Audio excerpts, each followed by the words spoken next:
Bonjour à tous, nous allons voir maintenant la deuxième partie sur la chimie organique et nous allons voir un petit peu les étapes de synthèse d'espèces chimiques organiques. Quand on veut synthétiser une espèce, c'est-à-dire créer une molécule en laboratoire, on a besoin en général de suivre 4 étapes.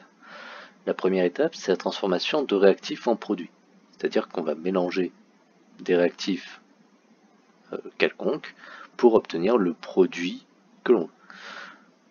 Une fois que cette étape est réalisée, en général, la molécule que l'on veut n'est pas toute seule dans le milieu, et donc on doit l'isoler. Après l'avoir isolée, eh bien, il faut la purifier, et une fois qu'on l'a purifiée, eh bien, on va analyser ce qu'on a obtenu pour vérifier que on a bien le produit convoité et à quel point il est pur. Donc, comme je l'ai dit, la transformation, c'est l'étape où l'on met les réactifs en présence les uns des autres. Donc, il peut s'agir d'une dissolution dans un solvant, et toutes les méthodes que vous connaissez peuvent être utilisées pour accélérer ou permettre la réaction, donc agitation, chauffage, refroidissement, etc. Donc dans le cas d'un besoin de chauffage, le montage classique que l'on peut utiliser, c'est le chauffage à reflux.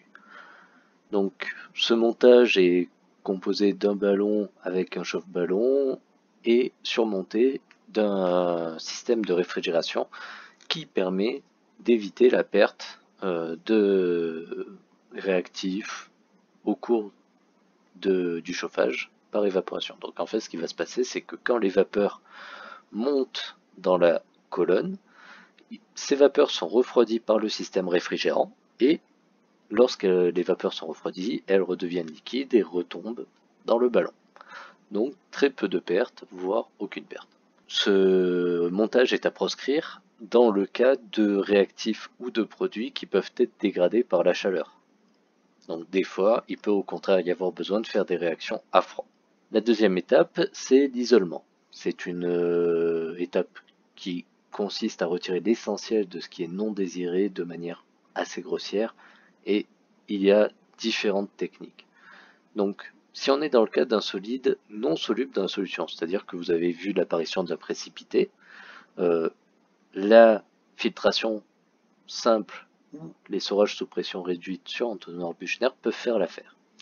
Donc en fait, derrière ce nom un peu barbare, le système est assez simple, c'est un filtrage, sauf que en fait, on aspire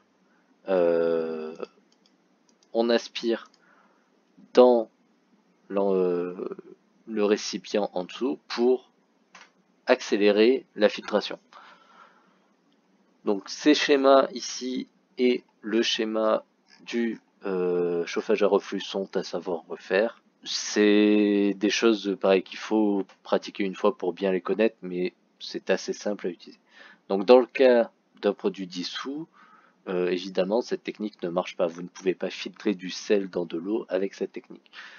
Dans le cas d'un produit qui est dissous, il faut utiliser l'extraction liquide-liquide et ou un lavage qu'on a vu dans la partie précédente. La troisième étape, c'est la purification. Donc cette purification consiste à supprimer les impuretés qui vont rester dans les produits récupérés après l'isolement. Donc là, par exemple, si je filtre ici, en général, le filtrat, le produit qui reste, va être humide. C'est quasiment impossible d'obtenir du filtrat sec s'il était en solution. Une des solutions pour purifier un solide, ça va être d'utiliser une technique de recristallisation par refroidissement. Le produit qui est isolé, c'est-à-dire que par exemple le filtrat qu'on a obtenu là, on le met dans un bécher, on ajoute du solvant de manière à ce que la solution soit tout juste saturée. Donc ça, il faut bien faire attention, il faut arriver à peine au seuil de saturation. Et on chauffe pour que le soluté se dissolve bien, donc il faut savoir qu'en général, la chaleur augmente la solubilité d'un soluté. Quatrième étape, on refroidit doucement, donc on laisse refroidir à température ambiante souvent la solution, et ce qu'il va se passer, c'est que vu que comme je l'ai dit, la solubilité dépend de la température, quand la température redescend, eh bien on va avoir des cristaux qui vont se former, des cristaux de soluté pure, et nous pouvons alors récupérer ces cristaux solides et éventuellement les faire sécher si besoin. Dans le cas d'un liquide à extraire, la technique peut utilisable est la distillation si le solvant et le produit qui nous intéresse sont à des températures d'ébullition différentes, bien sûr. Si les deux produits sont à une température d'ébullition de 80 degrés, cette technique ne fonctionnera pas. Donc, un montage qui est utilisable pour la distillation, l'extraction par distillation, c'est l'évaporateur rotatif. Donc, au début, on met notre solution avec le produit d'intérêt dans ce ballon qui est rotatif et qu'on va chauffer avec le chauffe-ballon en dessous. Faire tourner ce ballon permet un chauffage plus homogène et une meilleure évaporation. C'est assez anecdotique, on pourrait très bien ne pas utiliser de mécanisme rotatif et cela fonctionnerait quand même, ça serait juste un petit peu plus long. Du coup, on évapore. Quand ça arrive dans la colonne réfrigérante, eh bien, le produit évaporé va tomber dans le ballon de récupération et on sépare ainsi notre produit d'intérêt du solvant qui ne nous intéressait pas. Il existe bien sûr d'autres techniques d'épuration, mais il est impossible de tout voir en première. Et donc la dernière étape, c'est l'analyse. Donc la première partie, ça va être la vérification de la pureté. Donc est-ce que le produit obtenu est bien pur ou est-ce qu'il reste un petit peu de déchets à l'intérieur. Donc suivant l'état liquide ou solide du produit obtenu, on va utiliser des techniques différentes. Donc dans le cas d'un solide, la technique très courante, c'est l'étude de la température de fusion. Grâce à de nombreuses expériences faites au préalable dans les laboratoires un peu partout, il y a des catalogues de température de fusion pour énormément de solides. En vérifiant la température de fusion, on peut vérifier si le produit est pur. À titre d'exemple, j'ai acheté du gallium sur Amazon. D'après le fournisseur, ce gallium est pur à 99,9%. Donc c'est-à-dire que si ce gallium est pur à 99,9%, sa température de fusion devrait être à 30 degrés. 29,9 degrés Celsius exactement. Donc moi je voulais vérifier si ce gallium était pur, je l'ai donc mis à 30 degrés et il s'avère que il ne fondait pas à 30 degrés.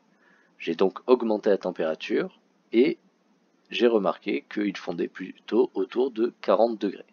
Ce qui signifie qu'en fait ce gallium n'est pas du tout pur à 99,9%. Dans le cas des liquides, même principe en fait, on va plutôt regarder la température d'ébullition. Donc si vous voulez voir si de l'eau est pure, vous la portez à ébullition, si à 100 degrés pile elle commence à bouillir, cette eau était pure. Il est aussi possible d'utiliser l'indice optique, donc l'indice de réfraction que vous connaissez peut-être dans la relation de Snell-Descartes, N1 sinus I1 égale N2 sinus I2, et car comme pour les températures de fusion et d'ébullition, il y a des indices optiques de référence pour de nombreux liquides. Dans le cas où la transformation a généré ou supprimé des liaisons chimiques facilement observables sur spectre infrarouge, on peut utiliser la spectroscopie infrarouge pour vérifier la pureté en comparant le spectre obtenu à celui des réactifs. La dernière technique, c'est la chromatographie sur couche mince, et je vous laisse voir dans vos livres comment elle est mise en pratique. Deuxième étape de l'analyse, ça va être le calcul du rendement. Est-ce que la masse qu'on obtient est proche de la masse théorique qu'on devrait obtenir, ou est-ce qu'on en est loin? Donc le rendement, du coup, c'est vraiment cette formule, c'est le rapport entre la masse de produit obtenu par rapport à la masse qu'on aurait dû obtenir si tout était parfait. Donc la masse obtenue, c'est une mesure expérimentale, alors que la masse théorique maximum, on la définit à l'aide des quantités de matière initiale des réactifs et éventuellement d'un tableau d'avancement. Donc on va faire une petite démonstration. On va regarder la synthèse de la benzocaïne. La benzocaïne a une masse molaire de 160 g par mol. Et on produit cette espèce à partir de l'acide 4-aminobenzoïque et d'éthanol. Donc l'éthanol, c'est l'alcool classique, l'alcool que vous avez dans toutes les bouteilles d'alcool que vous pouvez acheter. Donc c'est le solvant, il est en excès. Donc on introduit 100 mmol de cet acide dans de l'éthanol. Donc comme je l'ai dit, l'éthanol est en excès, donc on sait que le réactif limitant sera forcément cet acide 4 aminobenzoïque. Donc Nmax, la quantité maximum que je vais utiliser, c'est 100 mmol. Après purification et analyse, je vois que j'obtiens 15,4 g de benzocaïne.